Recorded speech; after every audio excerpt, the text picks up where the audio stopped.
Okay, for this video, I've been having um,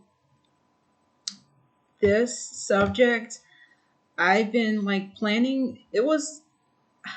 I've been planning to do it for like a few weeks, but I wasn't sure if I was gonna like make a video about this. I was like, it just wasn't one of my top video ideas. But since I don't have a lot of ideas right now, I'm just gonna do this video. I'm gonna make it into two parts because I know it's gonna be pretty lengthy, and just see how it turns out. If this is maybe something I'm gonna do again in the future. Um, but in this video, I'm going to be showing and talking about my book collection. Now, I don't have a full library here in my apartment. I don't collect books as a hobby.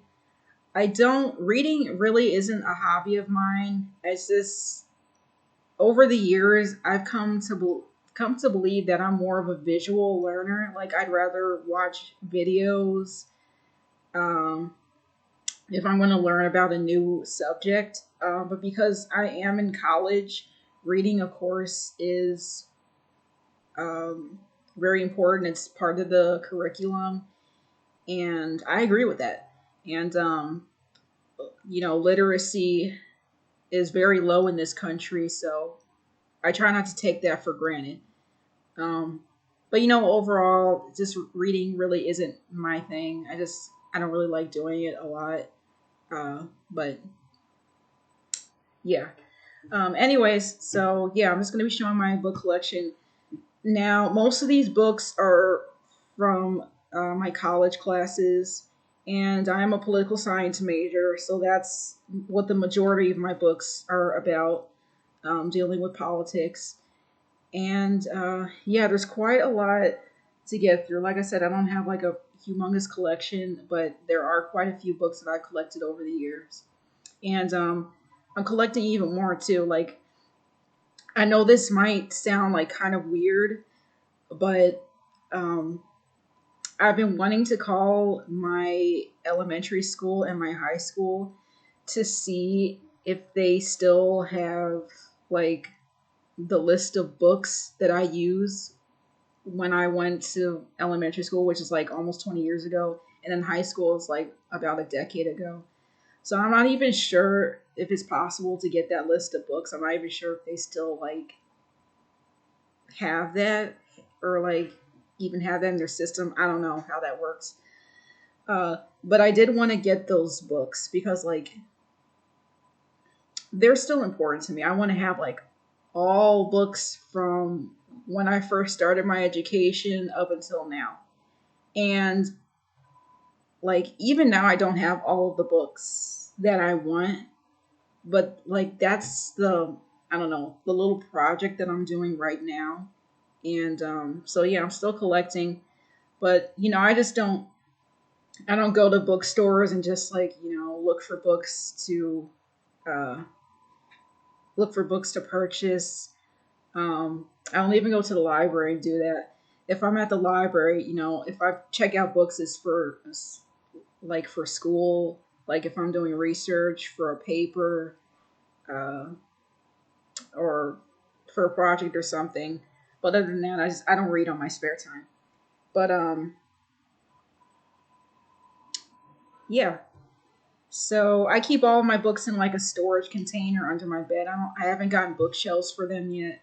I don't think I will. I just prefer to keep them like sealed in these boxes, just to keep the dust off of them, keep them in good condition, keep the pages in good condition, and yeah, all my books are in good condition.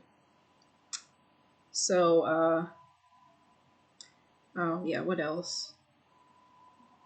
Oh, so let me just say this before I get started with this video. I have not read all of these books in their entirety. Like I haven't read these books cover to cover. Um, the thing about college is like they give us these like dense heavy books, and they're not all heavy. Like most of them are a reasonable size, but like for most of my classes, I get multiple books assigned per class, and then I have multiple classes, so that all adds up. And like in a semester, there's usually like what 4 months to just read all this material. So I also have other homework and tests and projects, papers, all this I have to do in addition to reading the assigned texts. I mean, that's college. That's what I do in college, and I love it and everything, but it's not always like possible for me to read like all of these texts in its entirety, unfortunately. Um, but I do get through what I can, and I'm always annotating. I'm always taking notes. Most of the time, I write inside the book. I know, like some people might not agree with that. Might not write in their books, um, but I do with mine. If I'm not writing in the notebook, then I'll annotate in my textbooks, and yeah, there are some. There's at least one book, and this is the first book I'm going to get into. That's the only book. I think that's the only one that I've read in its entirety, and it was a long time ago. I just recently brought it again. Well, actually, more than one book, but this is one of the books I've read in its entirety. And yeah, I will eventually read these books, like read them again. Um, but yeah, all right. So I'll stop talking and get into the book collection because there's a lot to get through. So the first book, The Glass Castle. I picked this one first. It's just an excellent book. I highly recommend it for those who haven't read it yet. Uh, as I said, number one New York bestseller. I have a few of those in my collection. Really, really, really good book. A really, really, really good book. I read this years ago, and I can, still remember the plot and some of what happened. Um, but yeah, so the summary of the book, I'm just going to read the summary on the back. The Glass Castle is a remarkable memoir of resilience and redemption, and a revelatory look into a family at once deeply dysfunctional and uniquely vibrant. When sober, Jeanette's brilliant and charismatic father captured his children's imagination, teaching them physics, geology, and how to embrace life fearlessly. But when he drank, he was dishonest and destructive. Her mother was a free spirit who abhorred the idea of domesticity, domesticity, and didn't want the responsibility of raising a family. The Wall's children learned to take care of themselves. They fed, clothed, and protected one another, and eventually found their way to New York. Their parents followed them, choosing to be homeless, even as their children prospered.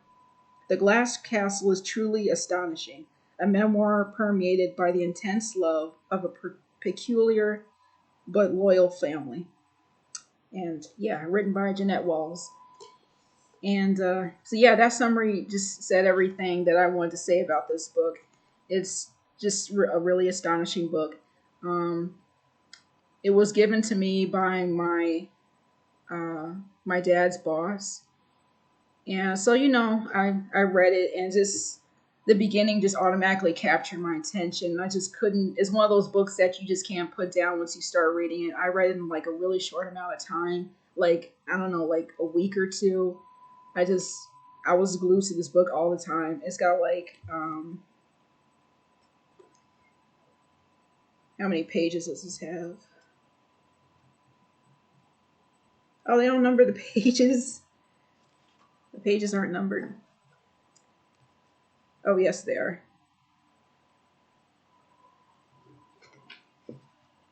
280 pages, so almost 300 pages. So yeah, not a not a hard book to read, not a really big book, but it's an excellent book. It's like I've said that a lot, but it's a really good book. It's very moving. It's very inspiring, and I'm not going to spoil anything, but this author, Um, what she went through in her life, it kind of resonated with me a little bit, and that's what drew me to it, and kept me reading. Um, but also, she mentioned that she didn't want her story told, like she was kind of ashamed of how she was brought up, and she was like that was a part of her life that was very secretive. Her coworkers didn't know, nobody, her friends, nobody knew about what she went through growing up. And so when she wrote this book, it was just like it was I think she made a really good decision in deciding to publish this book, and I'm glad she got all the accolades that she did from this book. And then when it came to be a movie some years later, and I found that out, I was like, I was happy about that. And I've never watched the movie before. Maybe one day I might get around to watching that. But I definitely read the book, and I hope I enjoy the movie as much as the book, because the book is just really good. And yeah, she made a good decision about of telling people her life story, uh, because I don't think it's anything to be ashamed about. She not only went through so much, but she accomplished so much too, and a lot of people can learn from her story. A lot of people can relate to it, and it's just an incredible novel. So I highly recommend it, The Glass Castle. Uh, all right, second book, and none of these are in order, so I'm just picking books as they are on the pile. Next book is Plato Republic. This is another one of my college textbooks. And yeah, I haven't read this in its entirety. But Plato, he is a famous philosopher. I believe he's a philosopher. I know who I know who Plato is. Don't worry, I know who he is. Um, but yeah, I believe I got this book from my political, no, not political theory. What class did I take this? What class was I taking when I got this book?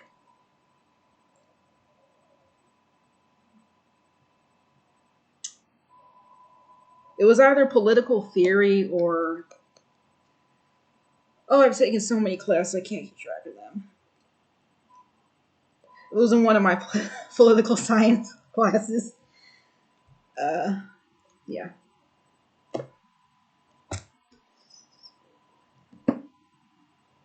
What was I gonna say? I forgot. I hate when that happens. What was I gonna? Anyways. Um. Okay, this is J.S. Mill, or John Stuart Mill, on Liberty.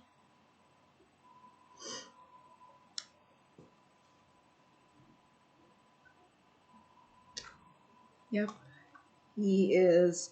I believe that John Stuart Mill was the inspiration for the Constitution.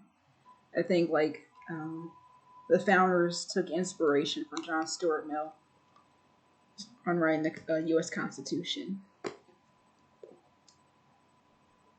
because he had a lot. He had a lot to say about democracy.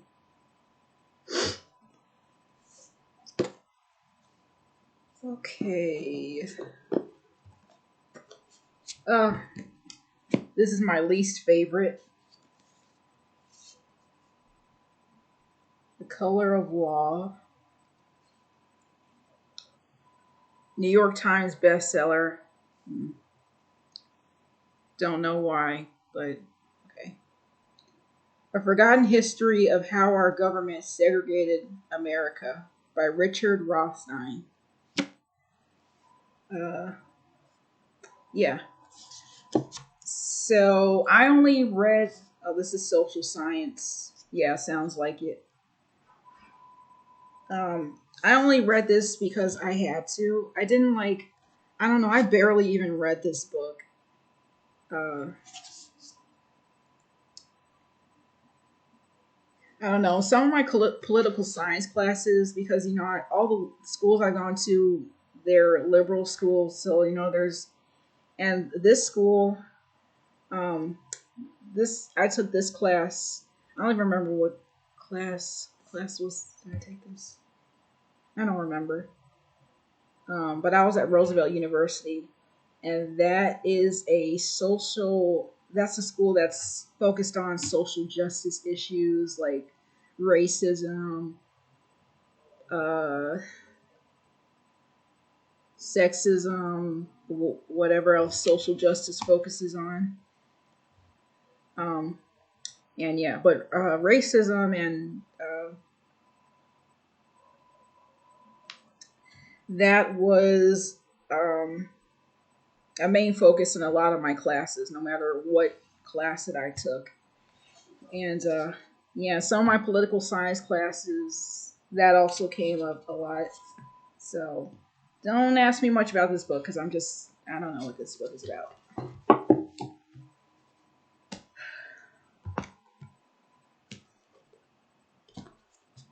All right, what's this?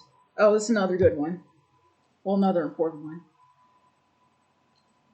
Policy Paradox: The Art of Political Decision Making, third edition by Deborah Stone.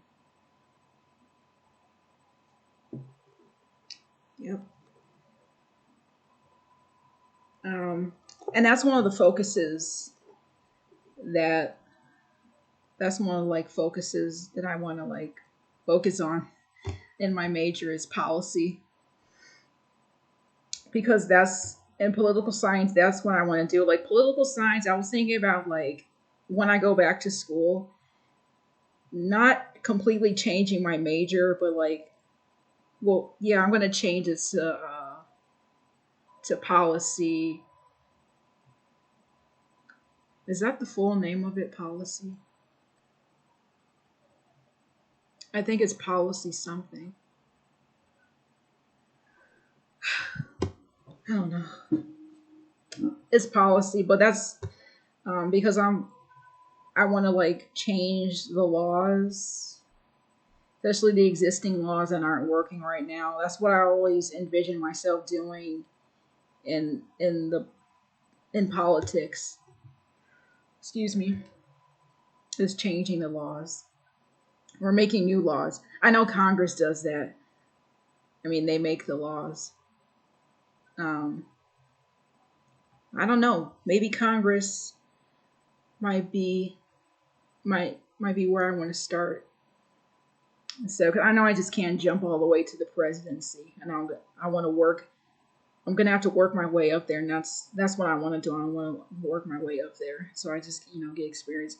And I don't know, maybe I want to start at Congress since I want to focus on policy making and policy decisions, because Congress definitely does that. I don't know. I know it won't be easy because of the what's it called? The extreme polarization in Congress. It's just hard to get stuff done there, but that might be where I want to start. I have to at least try. And so, yeah, this is a book that I might want to read. Uh, if I want to learn more about how that's done.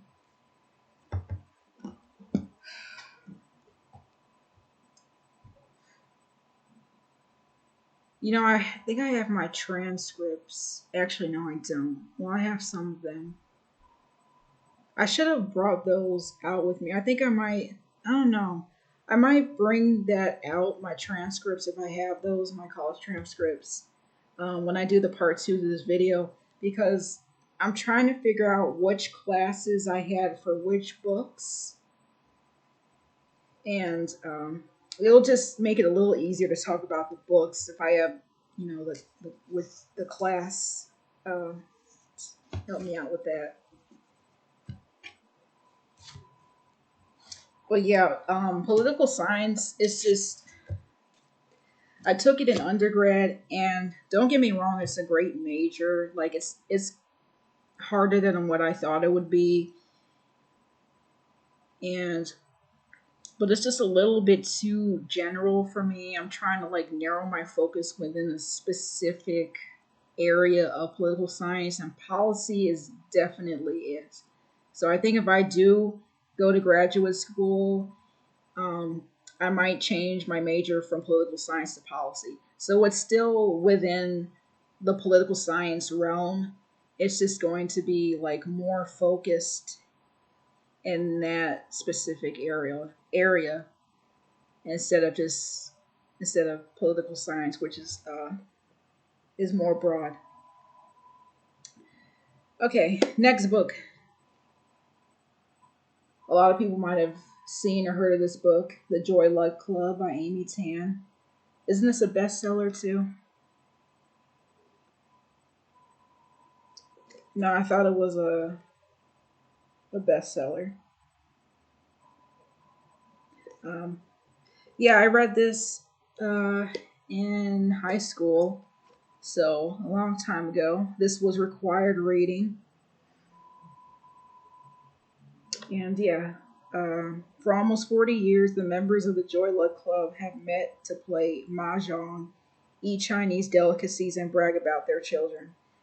Now one of those women has died, and it is up to her daughter to take her place, to learn her mother's secret story and those of the other women who left China too. Yeah, it's a good book.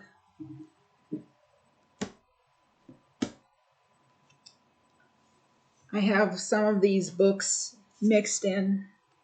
Like I said, they're not in order.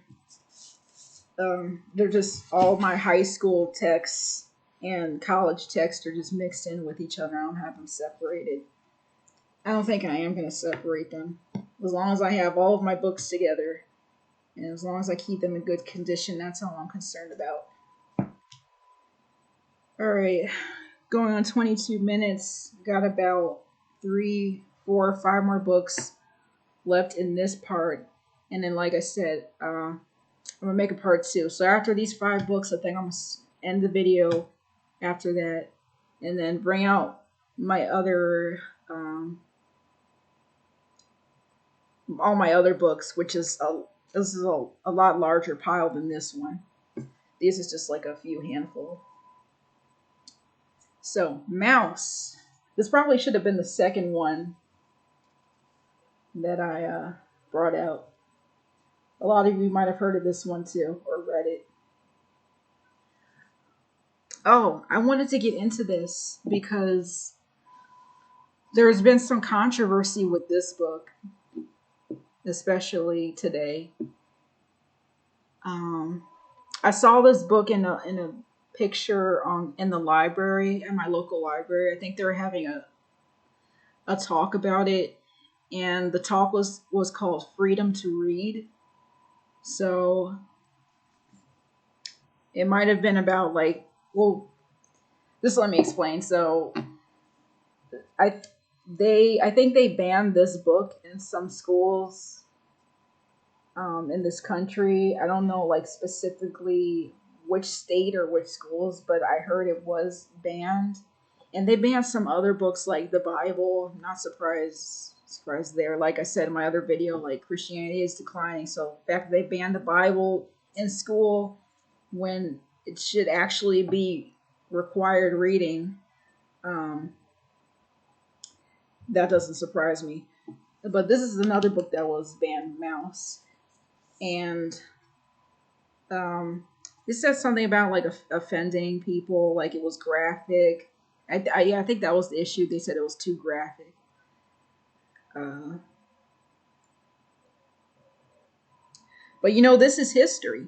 So history isn't always nice. We have some good times in history. We also have some violent, degrading times in history.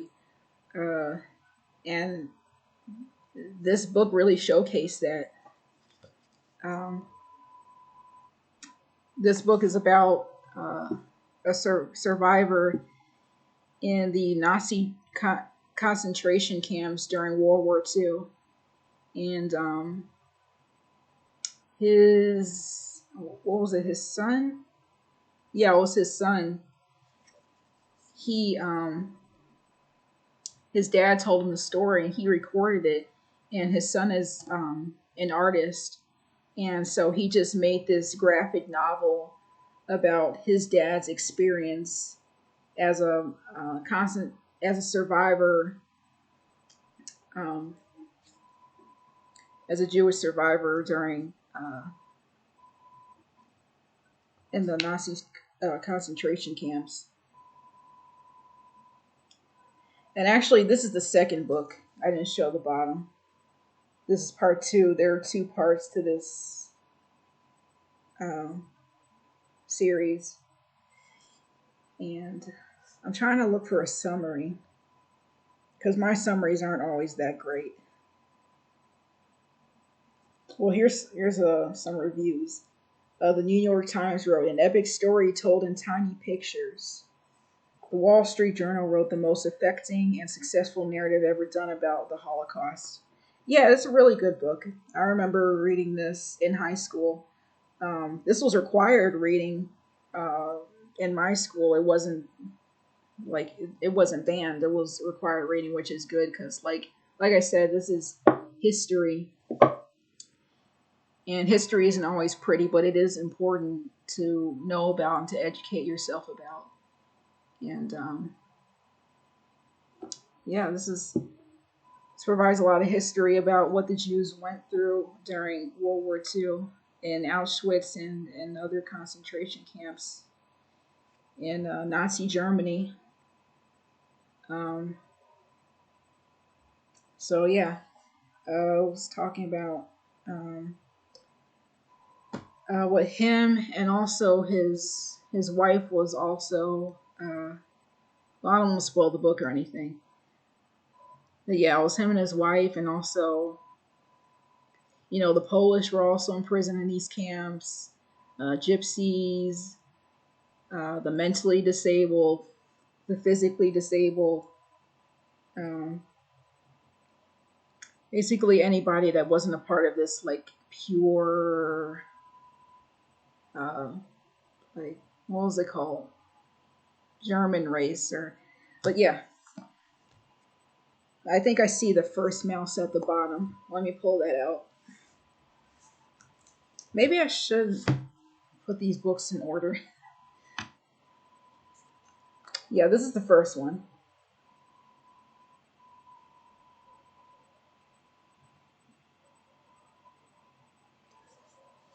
Art Spiegelman.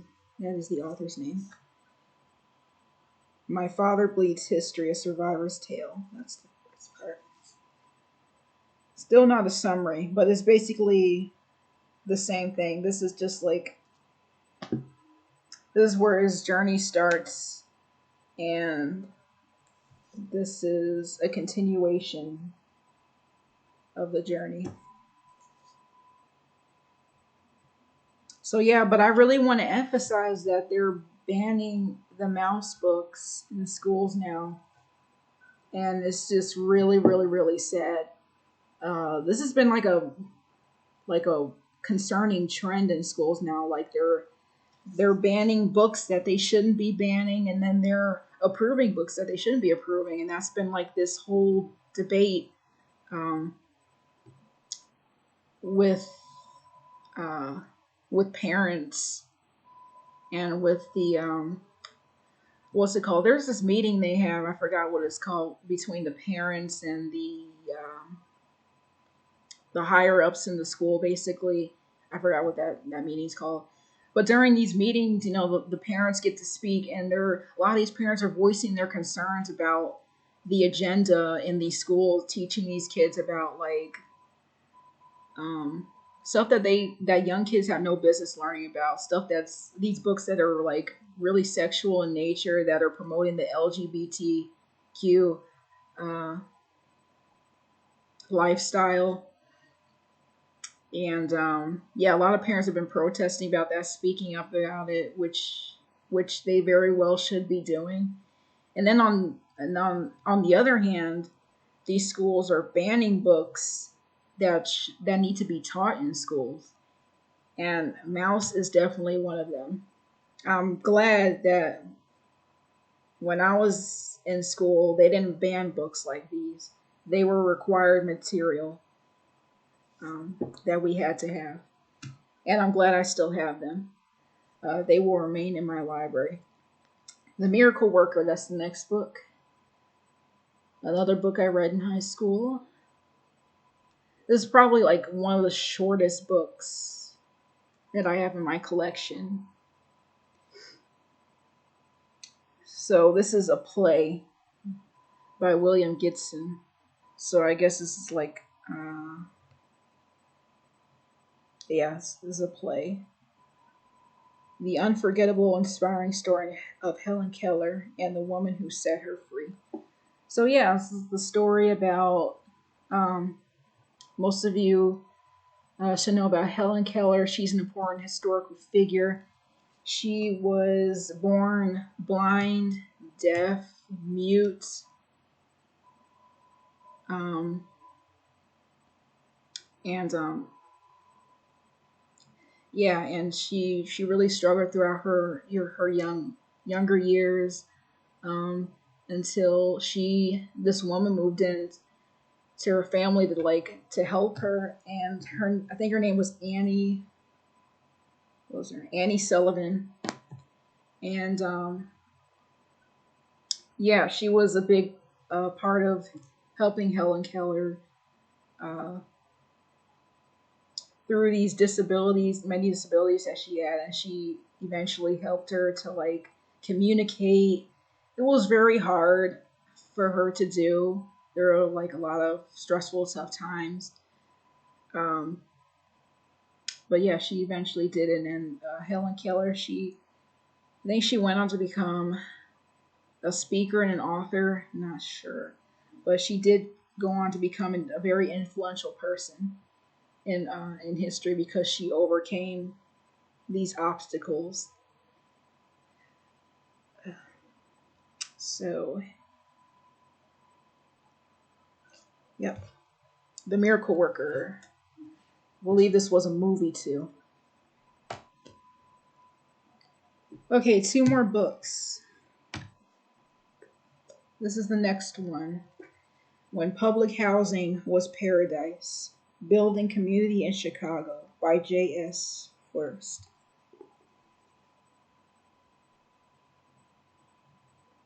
One of my most recent books.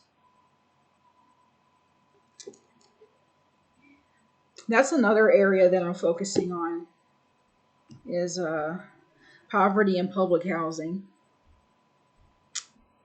because I do have some personal experience with both of those. And I just wanted to learn more about it because it ties in with policy too.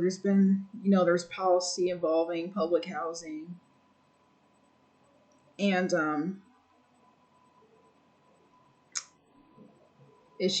issues surrounding poverty. So yeah, I wanted to eventually want to get involved in that when I start my political career.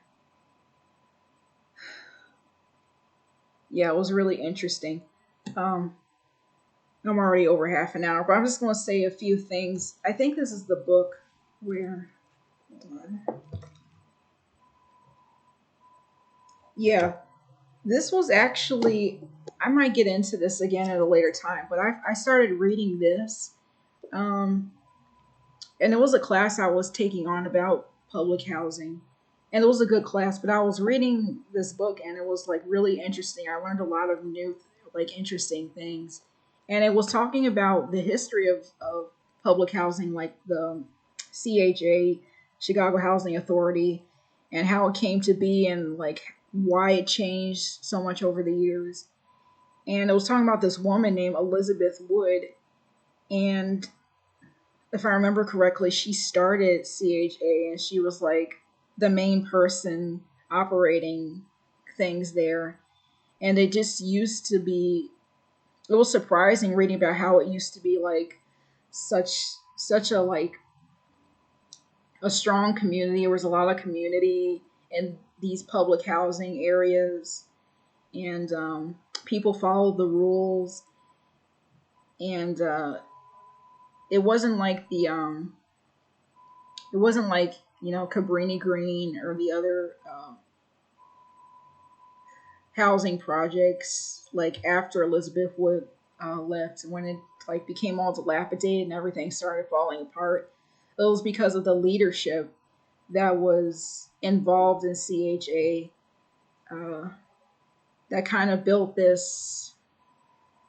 It established like a good foundation for public housing. Like they had criteria, they had what's it called? They had standards. They had very good standards that all the tenants they had to like they had good standards and expectations that the tenants had to live up to, and they weren't like unrealistically high. They were like standards that should still now be in place for um, public housing tenants, and they're not. Some of them are, um, but yeah, Elizabeth Wood she established this criteria. Like if you're moving in to one of these developments, you had to have a job. Um, if you had a if you were married, both spouses had to work. Um, what else? The place had to be kept clean. Everything was safe for the most part, and I like to add the it was kept clean inside and outside. Like the inside wasn't dirty, but the outside was like clean and orderly. It was like that inside and outside. And all the tenants worked together in these public housing units to like make sure everybody cooperated in keeping the environment like healthy and safe for everybody who lived there. And it was such a good environment that it actually like word about public housing spread to um, like it spread really far. It spread to the media. It spread to the president, and yeah, I think this was during the 19 what? Well, I'll get into that some other time. Well, actually, let me just look real quick. What time was it? It was 19. It was before the 1960s. So, yeah, a long time ago. But yeah, that's how CHA used to operate. And I was reading, I was like, wow. And yeah, she made a Elizabeth Wood. She made a big difference, and she wasn't well liked because of her liberal. She was very liberal, so that wasn't why she was well liked. I mean, I don't consider myself a liberal, but the way that she cared about her tenants and the way that she just operated everything, I definitely agreed with all of that. The inspections that they had were also more strict than they are now. Um, if you didn't take care of your unit, you could be placing yourself at risk of, getting kicked out. So, yeah, but so it was strict, but like I said, it was reasonable, and it was for the benefit of everybody. Like if you're um, if your housing developments are like decrepit and there's a lot of violence and there's a lot of like issues going inside and outside of these housing areas, then that's not a good look for the community. It's not a good look for the organization, and it was not a good look for anybody. So yeah, after she left, things started getting worse. The new staff that came in, they got rid of her they got rid of like her rules and everything, started changing things around, started lowering the standards more importantly, and that's when bad tenants started coming in, and it just like everything went downhill from there. Uh, and yeah, really interesting book from what I read so far about it. It was really interesting, and that's the type of stuff I want to get into uh, in politics. All right, last one, and then I'll end it for now. This is Blueprint for Disaster: The Unraveling of Chicago Public Housing. So another book about public housing by D. Bradford Hunt. Here it is.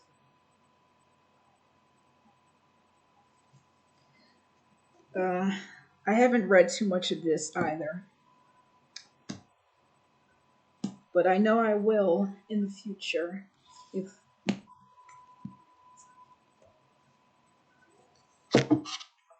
along with these other books that I just need to start reading more of. But that's all I have for this collection.